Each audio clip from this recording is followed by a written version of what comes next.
Isang dalagita ang biglang nawala habang naglalakad sa masukal na gubat malapit sa kanilang bahay. Hinanap siya ng kanyang mga magulang buong magdamag. Sumigaw, tumawag at nagdasal na sana'y ligtas siya. Ngunit sa gitna ng malamig at tahimik na kagubatan, iisa lamang ang kanilang natagpuan. Isang lumang-luma at nakakatakot na manika na tila matagal nang naiwan doon.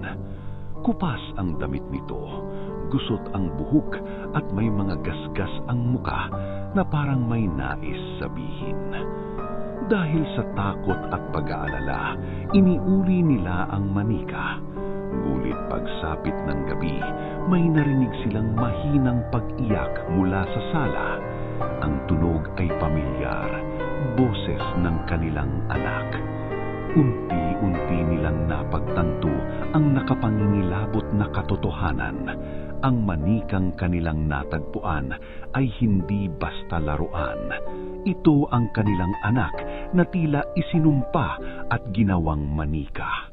At higit sa lahat, siya ay buhay.